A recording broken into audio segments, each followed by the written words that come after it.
আলাইকুম। নতুন একটা ভিডিওতে সকলকে স্বাগত। আশা করি সকলেই ভালো আছেন।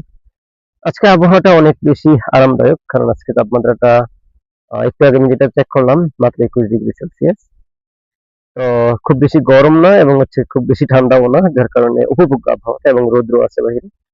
বৃষ্টিও নাই। কারণ গত ২ দিন প্রচুর বৃষ্টি হয়েছিল। তো আজকের ভিডিওতে আমি আপনাদের সামনে একটি নতুন বিষয় নিয়ে কথা বলতে চাচ্ছিলাম। কিছুদিন আগে বাংলাদেশের কারিকুলামে একটা নতুন সংযোজন দেখলাম। ২০২৮ সাল থেকে শিক্ষা প্রতিষ্ঠানের শিক্ষার্থীরা বাংলা এবং ইংরেজির পাশাপাশি তৃতীয় আরেকটি ভাষা শিখতে হবে বাধ্যতামূলকভাবে। এরকম একটা খবর দেখলাম শিক্ষা মন্ত্রণালয়ের নিউজে।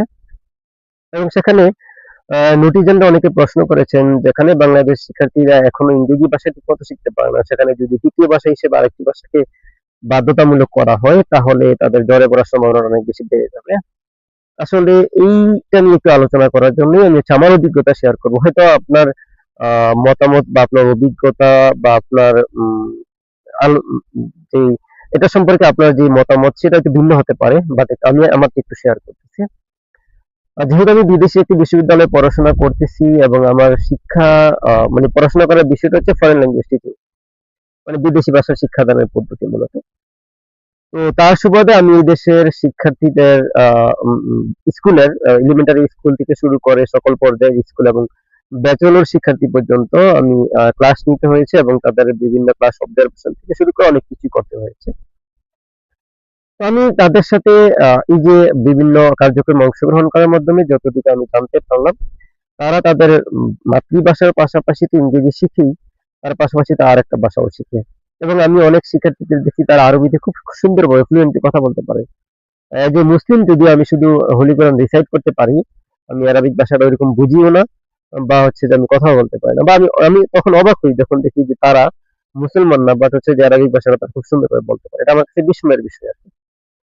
তো আপনি যদি যে মূল কথায় আসলে চলে যাচ্ছি। আপনি যদি চিন্তা করেন যে আমি ইন ফিউচারে পৃথিবীর অন্য একটা রাষ্ট্র গিয়ে যে আমার নিজের অবস্থান থেকে আমি অনেক বেশি ইমপ্রুভ করব সেটা চিন্তা করেন, তাহলে আমি আপনাকে পরামর্শ দিব অবশ্যই আপনি ৩য় ভাষাটা শিখতে হবে। কারণ আপনি খেয়াল করুন, আপনি যদি চীনের দিকে তাকান, কোরিয়ার দিকে তাকান, জাপানের দিকে তাকান, আমি এখানে আছি রাশিয়ার দিকে তাকান, বা যে আপনি ইউরোপের অন্য রাষ্ট্রগুলো, ইউরোপের আপনি যে শুধু ইউকে, আয়ারল্যান্ড এবং যে স্কটল্যান্ড, এমনি ৩ টা রাষ্ট্র বাদ দিয়ে যদি আপনি অন্য যেকোনো রাষ্ট্রগুলো দেখেন, আপনি দেখবেন প্রত্যেকেই কিন্তু তাদের মাতৃভাষাকে অনেক বেশি প্রাধান্য দিয়ে থাকে।